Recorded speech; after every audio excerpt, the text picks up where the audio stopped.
ரொம்ப ஈஸியான மெத்தட்ல பாவு பஜ்ஜி எப்படி செய்யறதுன்னு பார்க்க போறோம். கடையில வாங்கி கொடுக்காதீங்க, வீட்லயே செஞ்சு கொடுங்க. மாசத்துக்கு ஒரு முறை நீங்க செஞ்சு கொடுக்கலாம். சின்ன சின்ன டிப்ஸ்கள் நிறைய சொல்லியிருப்பேன், அதனால வீடியோவை ஸ்கிப் பண்ணாம பாருங்க. ஒரு குக்கர்ல ஒரு 4 மணி நேரம் ஊற வச்ச பட்டாணியை நம்ம எடுத்துக்கலாம். ஒரு பவுல் எடுத்திருக்கேன். சப்போஸ் நம்ம மறந்துட்டோம் அப்படின்னா கொஞ்சம் நல்லா சுடுதண்ணியில ஒரு 1 hour ஊற வச்சாலே சூப்பரா நல்லா ஊறி வந்துடும். உருளைக்கிழங்கு ஒரு 2 பெரிய கிழங்கு எடுத்திருக்கேன். கேரட்டு ஒரு 2 மீடியம் சைஸ் கேரட் நம்ம போட்டுக்கலாம். தக்காளி ஒரு தக்காளியை இப்போ இதோட சேர்த்துக்க போகிறோம். தக்காளியை இப்போவே ரொம்ப சேர்த்துட்டோன்னா வேகாது. இப்போ இதுக்களவா உப்பு சேர்த்துக்கலாம். 150 மில்லி தண்ணி இருந்தால் போதும். தண்ணி பாருங்கள், பார்த்தா தெரியக்கூடாது, அந்தளவுக்கு தான் வைக்கணும். மூழ்கிற அளவுக்கு வைக்கக்கூடாது. இப்போ குக்கரை மூடி ஒரு 6 விசில் வச்சுக்கலாம்.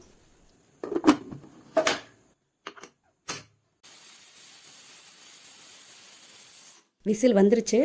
ஸோ 6 விசிலுக்கு அப்புறம் இப்படி தான் இருக்கும். தண்ணி சுத்தமாக இல்லை பாருங்கள். நான் சொன்ன அளவுக்கு தண்ணி ஊற்றிருந்தீங்கன்னா இந்த அளவுக்கு வெந்து வந்துடும். உங்ககிட்ட இதே போல் இல்லைன்னா மிக்ஸி இருக்கு இல்லையா, அது பெரிய ஜாரில் நீங்கள் போட்டு ஒரு 2 திருப்பிக்கிட்டிங்கன்னா அது கூட கொஞ்சம் நார்மலாக இருக்கும். பாருங்கள், நல்லா கூழ் மாதிரி ஆயிடுச்சு. அந்த பட்டாணி மட்டும் 1-2மா நமக்கு தெரியணும். இப்போ கடாயில் பட்டர் தான் சேர்க்கணும். பட்டர் 1 ஸ்பூன் சேர்த்துக்கலாம்.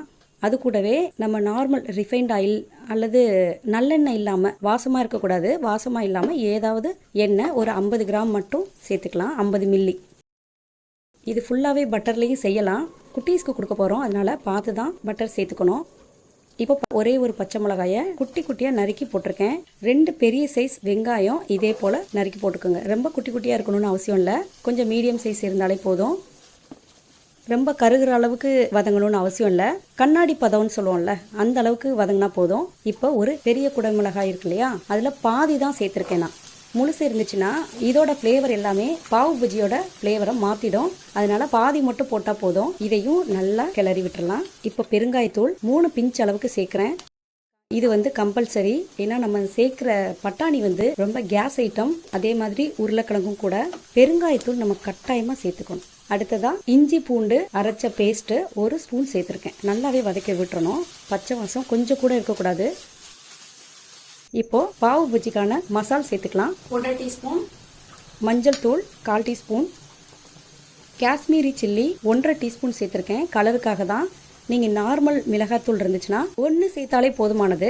காரத்துக்கு ஏற்ற மாதிரி சேர்த்துக்கோங்க. ரொம்ப காரம் சாப்பிடுவாங்க உங்கள் குட்டீஸ்னால், உங்களுக்கு தேவையான அளவுக்கு போட்டு அட்ஜஸ்ட் பண்ணிக்கோங்க.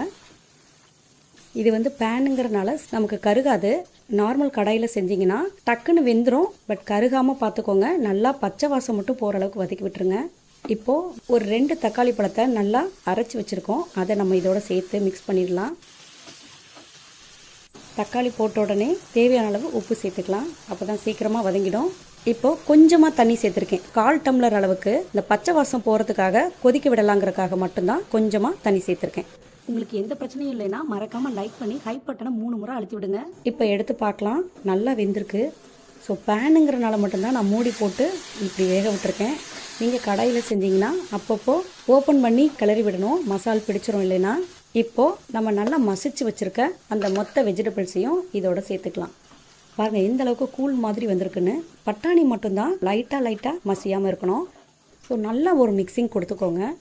மிக்ஸ் பண்ணுறதுக்கு கஷ்டமாக இருந்துச்சுன்னா நீங்கள் உடனடியாகவே தண்ணி சேர்த்துக்கலாம். தண்ணி கொஞ்சம் அளவாகவே சேர்த்துக்கோங்க. கொதிக்க வைக்கிற அளவுக்கு மட்டும் நம்ம சேர்த்துக்கிட்டா போதும். இப்போ மூடி போட்டு வேக வச்சிடலாம்.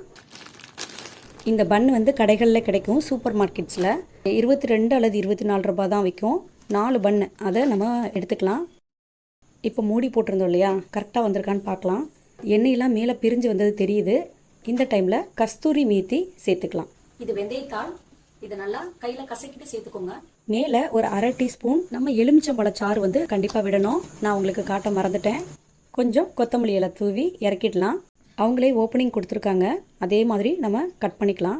கட் பண்ணும்போது எனக்கு நார்மல் கத்தியில் கட் பண்ணனால சரியாக வரலை. உங்களுக்கு கட் பண்ணுறதுக்குனே கத்தி இருந்துச்சுன்னா நல்லா ஈஸியாக கரெக்டான பக்குவத்தில் வரும்.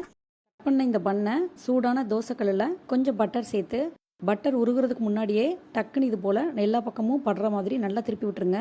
ஏன்னா பண்ணை ஒரே இடத்துல உறிஞ்சி வச்சுக்கும். திருப்பி விட்டுறணும், உடனே சுற்றி விட்டுறணும். இது அந்த 4 பண்ணாக இருந்துச்சு இல்லையா, அதை நான் 2ஆக கட் பண்ணி காட்டினதை அப்படியே 4 பண்ணையுமே பாதியாக கட் பண்ணியிருக்கேன். இதே போலையும் செய்யலான்றக்காக நான் காட்டியிருக்கேன்.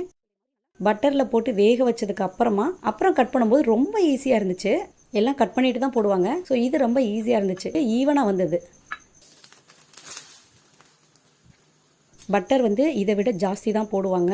நான் கொஞ்சம் அளவாக போட்டிருக்கேன். குழந்தைங்களுக்கு நாளைக்கு ஸ்கூல் இருக்குது, கொஞ்சம் அளவாக சேர்த்துக்கிறது நல்லதுன்னு போட்டிருக்கேன். நான் எப்படிலாம் மேலே கீழெல்லாம் காட்டி வேக வச்சுருக்கேன்னா அப்போ தான் அந்த இடம் எல்லாமே நல்லா கிறிஸ்பியாக வரும். இப்படி ஏன் தேய்ச்சி காட்டுறேன்னா நல்லா சரசரன்னு வருது பார்த்தீங்களா, அதே போல் வெந்திருக்கணும். உள்ளே வந்து நல்லா பாஞ்சியாகவும் மேலே நல்லா கிறிஸ்பியாகவும் இது போல் வேக வச்சுக்கோங்க. சனிக்கிழமை ட்ரை பண்ணிங்கன்னா சண்டே வந்து வீக்லியே இருப்பாங்க, ஒன்றும் ப்ராப்ளம் இல்லை. பட்டர் அதிகமாக சேர்க்கும் போது குழந்தைங்களுக்கு டிசென்ட்ரி ஆகிறதுக்கு வாய்ப்பு இருக்குது. சாப்பிடும் போது இதில் கொஞ்சம் பட்டரில் கொஞ்சம் எடுத்துக்கிட்டு அந்த வெங்காயமும் 1-2 அது மேலே வச்சுட்டு சாப்பிட்டு பாருங்க, செம்ம டேஸ்ட்டாக இருக்குது. கீழே இருக்க ஏதோ ஸ்பெஷல் சேனல் லிங்க்ல போய் வீடியோஸை டபுள் கிளிக் பண்ணிங்கன்னா உங்களுக்கு தேவையான வீடியோக்கள் அதில் இருக்கலாம், செக் பண்ணி பாருங்க. புதுசாக இந்த வீடியோ பார்க்குறவங்க சப்ஸ்கிரைப் பண்ணி வச்சுக்கோங்க, பெல் ஐக்கானை டச் பண்ணி ஆல்னு கிளிக் பண்ணி வச்சுக்கோங்க. அப்போ தான் நான் போடுற ஒவ்வொரு புத்தம் புது வீடியோவும் நோட்டிஃபிகேஷனில் வந்து சேரும். தேங்க்யூ.